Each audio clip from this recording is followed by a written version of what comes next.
E aí, pessoal, tudo bem? JJ aqui na área para mais um vídeo, mais um resumo aí para poder te ajudar, para poder te auxiliar, claro, nos seus estudos, enfim, para que você acabe tirando uma boa nota no vestibular ou tendo a sua prova do colégio. E hoje a gente vai falar do tema especiação. Sim, a gente já falou de algumas evidências de evolução, de teorias evolutivas, mas as espécies acabam surgindo ao longo do tempo. E isso é muito importante a gente falar, porque volta e meia tem questões de vestibular disso.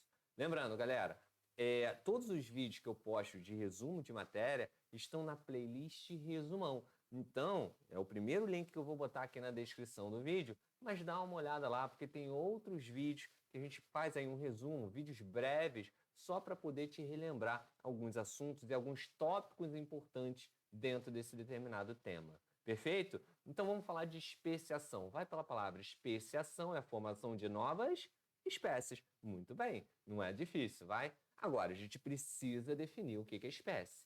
O que é espécie?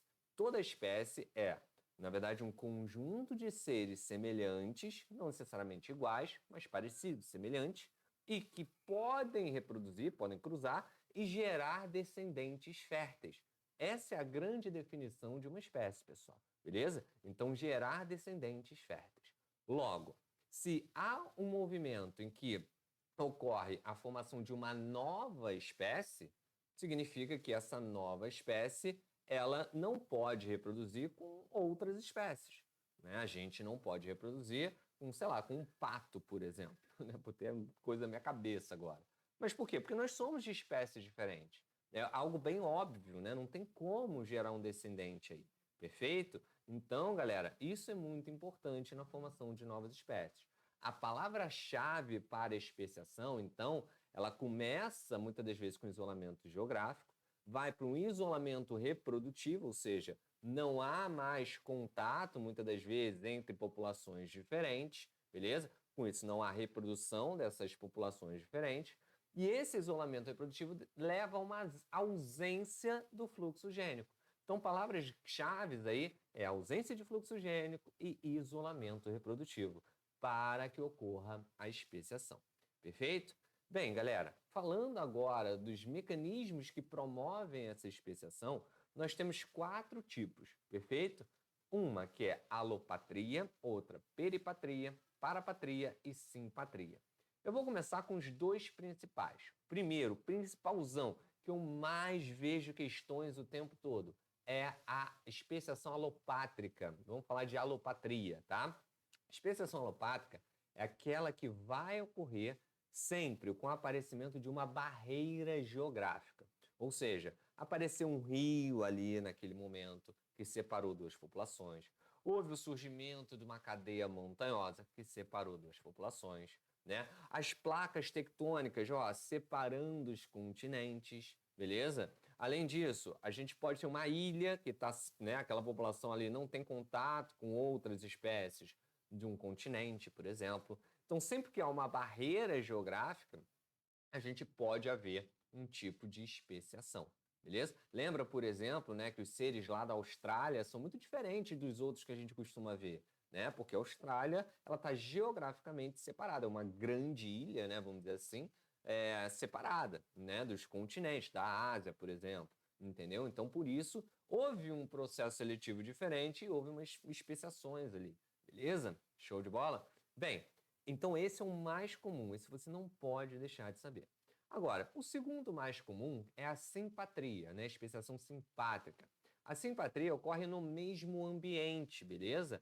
As duas populações elas acabam não cruzando entre si e isso pode se dar por diversos motivos, como por exemplo, uma mutação cromossômica, né? Ter cromossomos a mais, cromossomos a menos, beleza? Isso pode levar a que não haja mais interação com a outra população, mesmo que fenotipicamente elas pareçam muito semelhantes, tá? A poliploidia, por exemplo, é também um grande exemplo, né? Isso ocorre muito entre plantas, tá?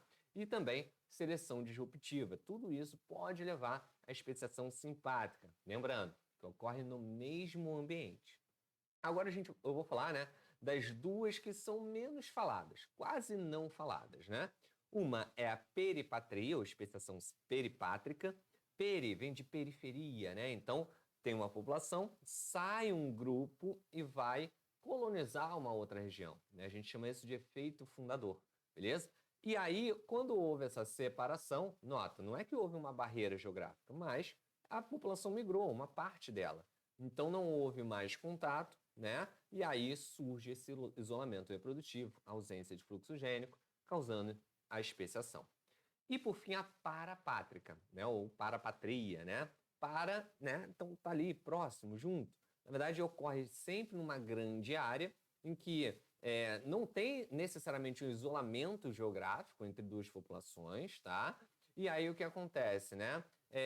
Habitats adjacentes e tudo mais, né? Isso pode levar aí à formação de novas espécies. Esses dois, peripatria e parapatria, não são tão falados, beleza?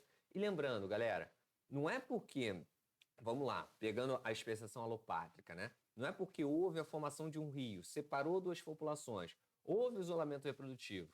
Vamos supor que esse rio secou. Ora, a formação de novas espécies? Não sabemos. A gente só vai garantir quando essas populações elas, né, tiverem um contato, tentarem cruzar, reproduzir e não conseguirem, não gerarem descendentes férteis. Aí a gente pode dizer que houve uma especiação. Porém, se elas, por mais que houvesse esse isolamento geográfico, né, e depois que eles conseguiram manter contato e conseguiram reproduzir, gerou descendente fértil, então a gente não pode dizer que é uma espécie diferente. São a mesma espécie, apesar de poderem até ter fenótipos diferentes.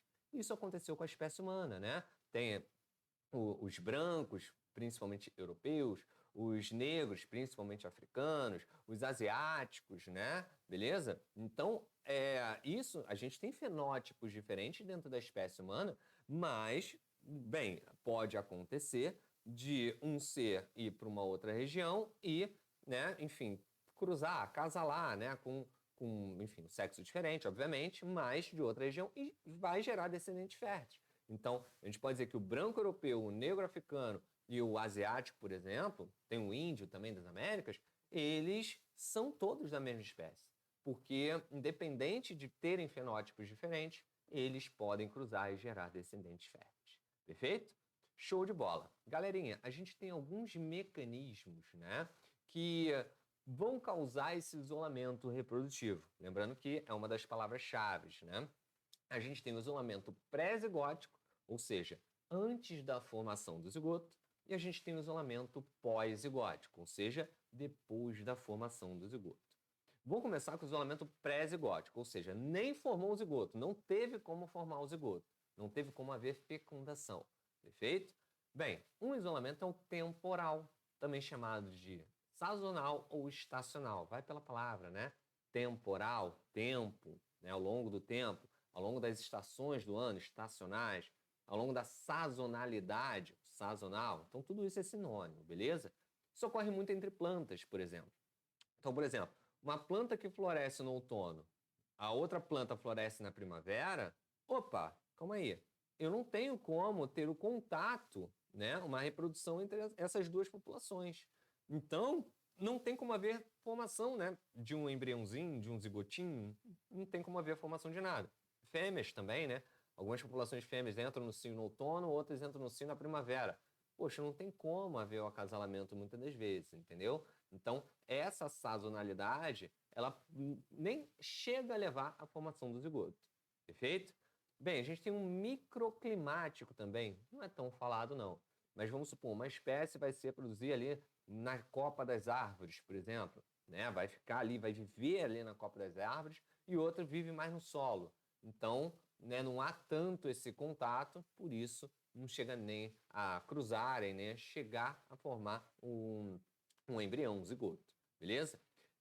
Barreiras químicas. Então, mesmo que haja o contato, haja a tentativa de um cruzamento para gerar descendente, os compostos químicos do espermatozoide de uma espécie não são compatíveis com os compostos químicos do óvulo de outra espécie. Então, não tem como haver fecundação, beleza? Então, se não houve fecundação, não gera zigoto. E tem o comportamental também chamado de etológico, né, que está relacionado ao comportamento. Então, por exemplo, a corte de alguns pássaros, né, de uma espécie pode ser atrativo para aquela espécie, para a fêmea daquela espécie, mas não para a fêmea de uma outra espécie. Outra espécie pode achar ridículo, imagina, né? O canto dos sapos também vão atrair algumas rãzinhas, né? Algumas fêmeas, sapo fêmea, né? No caso, não outras, entendeu? Porque são espécies diferentes, entendeu? Então, esse comportamento também acaba inviabilizando a formação de um zigoto. Além disso, tem o mecânico, né? Muito comum também. Então, por exemplo, um cachorro, ele não tem como cruzar com um camundongo, né? Porque o aparato, a genitália de cada um, ela não é compatível, não tem como haver cruzamento ali. Então, se não há cruzamento, não tem a formação do zigótico. Por isso que a gente fala que é pré-zigótico. Mas também nós temos o pós-zigótico, né? O pós-zigótico, por exemplo, é quando há a formação do zigoto. Mas e aí? O que leva? Vamos lá. A gente pode ter a inviabilidade do híbrido. Por exemplo, imagina, na situação aqui, um homem, né, acabou cruzando com uma égua. Vai gerar o quê? O centauro da mitologia grega? Não vai ser, né? Metade homem, metade cavalo? Não, isso não acontece, entendeu? Então, mesmo que, vamos supor, nesse quesito aqui, vamos dizer, bem teórico, né? Bem, poxa, especulativo, mesmo que houvesse essa fecundação, o que acontece? Não iria gerar um ser vivo. Então, esse híbrido ele seria inviável, ele não conseguiria formar um indivíduo, entendeu? Tá? Houve zigoto, mas não gerou indivíduo. Então, inviabilidade do híbrido. A gente também tem um outro muito comum, e esse também é muito falado, tá? Que é a esterilidade do híbrido. Por exemplo, o jumento com a égua. Jumento com a égua cruzando gera mula. Só que a mula, ela é estéril, ou seja, cruzaram, geraram o zigoto, gerou a formação de um novo indivíduo, só que esse indivíduo é estéril.